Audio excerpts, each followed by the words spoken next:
Namaskaram everyone, this is Nishanth Reghunath here and welcome to another video from KYDU's Financial Management Bootcamp.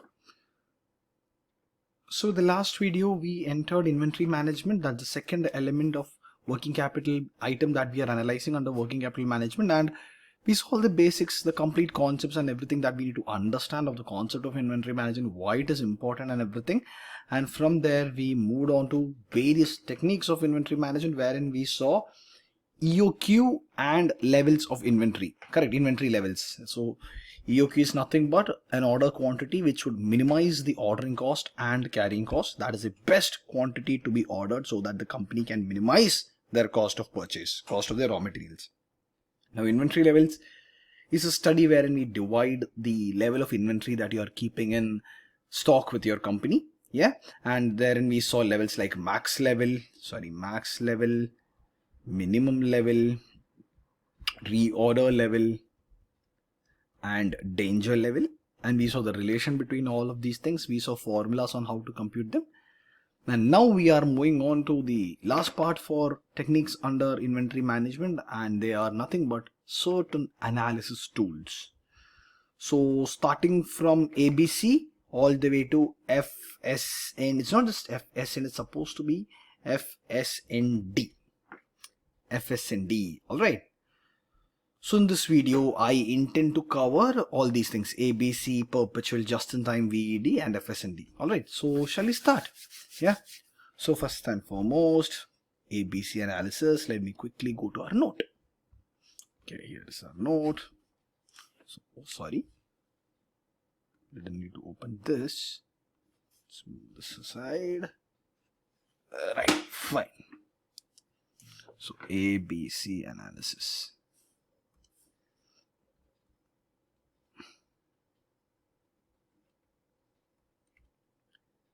See, this is an analysis wherein a company classifies their stock on value.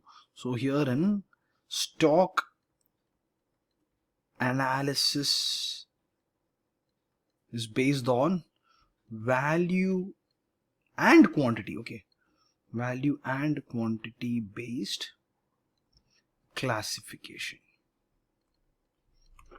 Okay,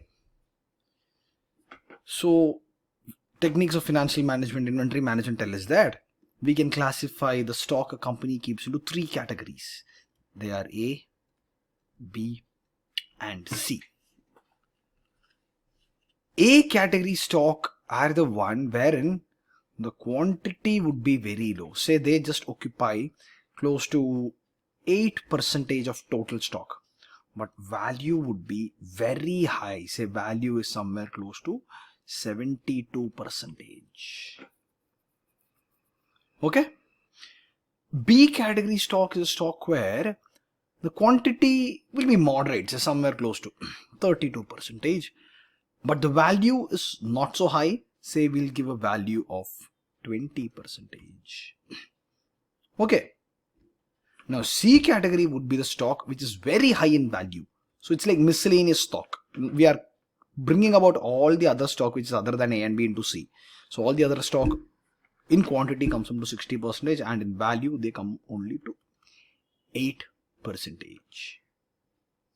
Now when a company does this, they understand that where a stock falls, in which category a stock falls. If it is falling under category A, it should be given extra care, because in quantity it's very less. Let's take the highlighter. But in value it's very high. Very high in value. So you need to be very careful on how you are taking care of this particular product. So everything regarding its management is of very high importance, high value. It's of primary importance. Whereas if a stock falls under category C, no problem, we have plenty of it, no problem. This just falls in miscellaneous category and the value is very less, least value. Then comes category B, which quantifies up to a moderate level of stock in our inventory, but the value is not so high but not so low. It keeps on like a medium value. So medium quantity, medium value. Alright. So as I said before, a company would be very much interested in giving all the attention product or class A requires, because they are a very less quantity, but even though they are very less in quantity, they are of very high value. Whereas B is not so high in value, but it's of moderate value, so normal control procedures, normal managerial procedures can be given. C, nah, nothing much, man, nothing much required, very less value. If I am to give you an example, say our factory itself, okay. Say category A comprises of wood like teak wood, okay. So teak wood is one of the most expensive wood out there in the market to make furniture. So a furniture factory might only store very less quantity of teak and the value would be very high, and they would apply a lot of control techniques, control measures for teak. Whereas B category would have wood which is not so expensive, but yeah, moderately expensive. Say let it be something like cedar. Not cedar is actually expensive. Something like mahogany. Not so expensive, but moderately expensive. So we'll apply some normal control measures. Now all the rest of the wood, all the rest of the items like screws, glue, adhesives, any other miscellaneous wood particles that you have would go to category C. Not much value at all. So the company wouldn't be very much bothered about how they are maintained or controlled. Or if I'm to give a better example, say let's take cloth manufacturing for example. Say the company has very exotic silk raw material, silk as their raw material. They have normal cotton, and then they have synthetics, polyester, things like that, a lot of buttons and stuff, many things which are required for manufacturing apparel, okay. So the normal cotton and everything would go to category B. Things like normal cotton, normal polyester, normal denim, they would all go to category B because they are in good quantity, and they say come up to like a moderately decent value. But materials like linen, materials like silk, exotic silk, the company wouldn't store it much, and even though they're storing it very less, the value would be very high. They would go to category A. Then the things like buttons, pins, sewing needles, thread used for sewing and all, those kind of things would go to category C, would be very high in quantity but very less in value. So when a company does this, the company gets a clear-cut idea on which kinds of stock the company should apply the most care on, which kinds of stock requires the most attention from the company, and which kinds of stock require the least attention from company. Now this is ABC analysis for you. Okay. Let's go to the next one. Perpetual system. I do not have to actually write a note on it, but I'll just explain very easily, a short, sweet, brief description. Perpetual stock taking or perpetual inventory system is a system wherein you continuously update your stock. It's not like you update your stock every 1 week.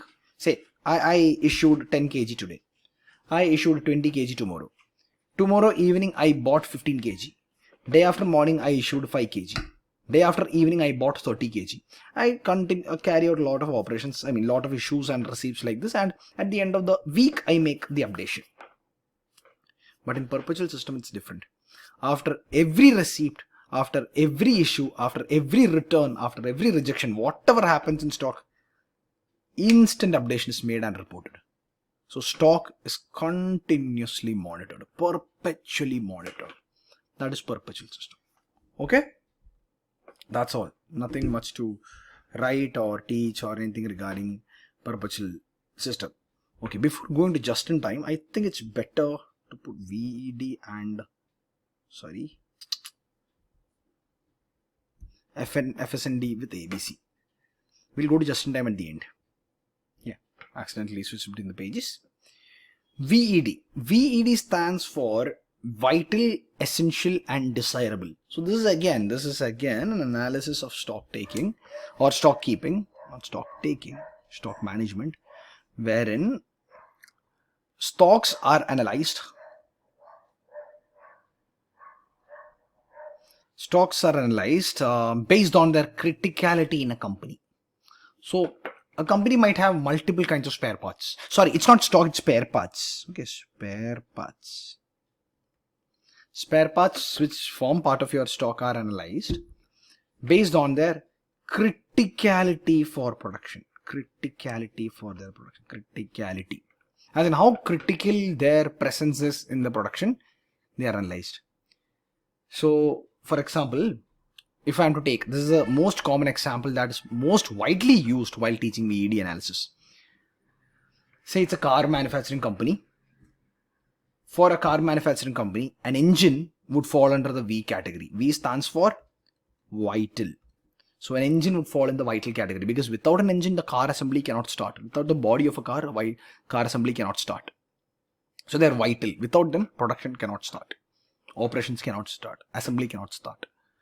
Next one, E stands for essential. Now, essential is a kind of a category wherein their absence wouldn't halt production.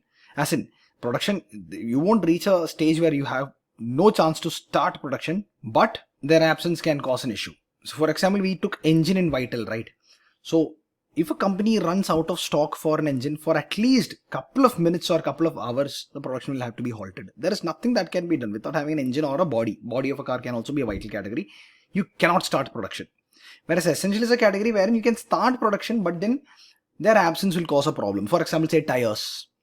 Say tires are not readily available in the company, but it's fine. The company can actually manage in assembling the rest of the car, like body parts, door, what are the rest of the rubber fittings, electrical wires and assembly they can assemble.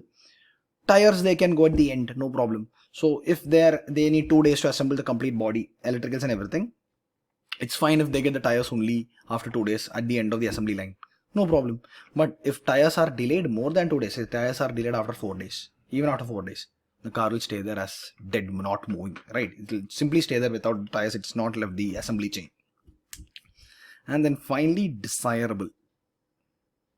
Desirable is a kind of a product or spare part or stock. Even if they are stock out, no problem. No problem. There is not going to be any issue. We can delay that work anytime, no problem. We can postpone that work anytime, no problem. The rest of the assembly production assembly line will not be affected. For example, in the same example of car production, stereo system. So car is assembled, engine assembled, body assembled, door, body panels, and by body, when I mention body, I always refer to chassis. Okay. Body panels are the doors, bonnet, outside exteriors. Okay. So everything is assembled, but they did not have the CD player, your music system. No problem. The staff in the factory can take the car and put it in the yard, and as and when the CD player comes, they can install it. It's not going to affect the rest of the production line, correct? But if it had been tires, they cannot move it from the end of the production line, right? If tires are not there. If it had been an engine, they cannot even start the production. So certain items are very high in value, because without them, or if they are stock out, production has to be halted, and that is vital. So stock out cannot be tolerated at all. So sorry, I accidentally pressed on my eraser. Tolerated at all. Essential, stock out is fine. Minimal stock out is fine. So stock out up to 2 days or something. Minimal days, minimal period. So this is minimal period. Minimal period is fine. And finally desirable. Desirable, stock out, say for up to a week or so, won't affect. But say I delay my company is delayed on the availability of CD players for more than 1 month. So at the end of the month, customers are coming to buy the car. So if the car does not have the CD player or the music system installed, can you sell the car? No. So say 1 week, 2 weeks, it's fine. But going beyond that, it's going to be a problem. Okay. That is vital, essential, desirable analysis. And moving on to the next one, FSND. Simple. F for fast, S for slow, N for non-moving, and D for dead. In majority of the cases, or I would say in all cases, non-moving and dead, N and D refers to the same item. So F refers to an item which is referred as fast because their movement through the company is very quick. So they come into the company, they go out of the company. They come into the company, they go out of the company very fast. They don't stay as an inventory for long period. So they're quite frequently updated. They're quite frequently purchased and stocked, purchased, issued and stocked. You purchase, they come to the company. Issue, bring in new purchase, issue, purchase, issue, purchase, issue. It happens very quick. Whereas slow moving is one which moves but not so fast. Not as fast. So it might take longer time in the storage area. So it will occupy the storage area for a longer time. And non-moving or dead are products that are not moving at all. They're like occupying space inside the company, but they are of no use to the company.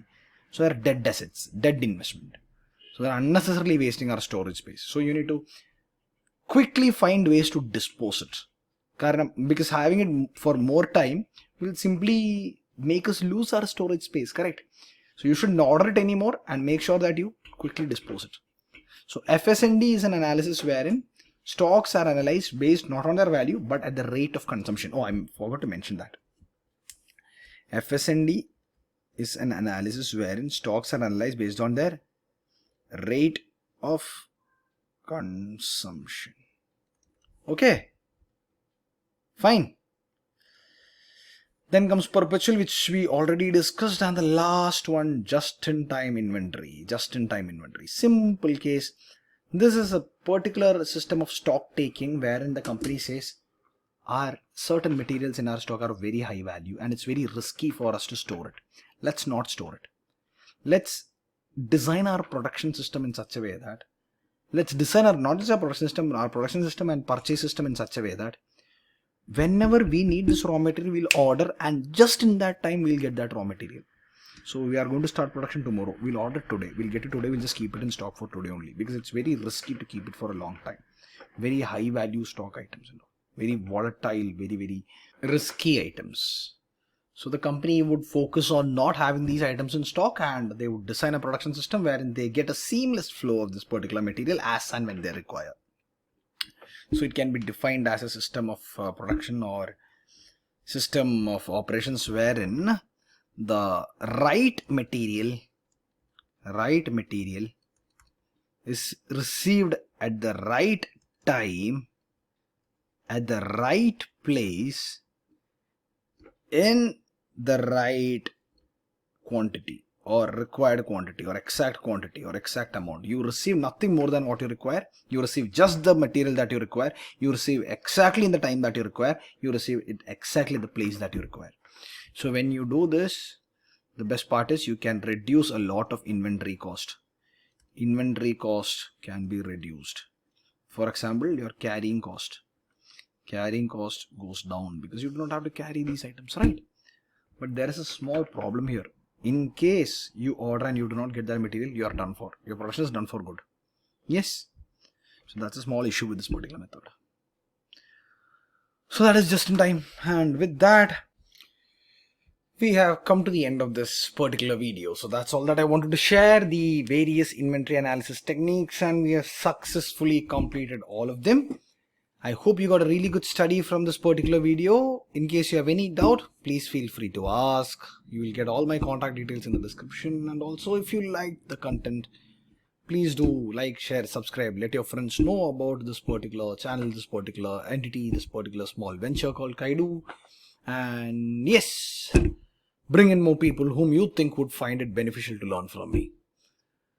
So that's all. I'll see you in my next video. This is Nishanth Reghunath signing off. Tata, take care and goodbye.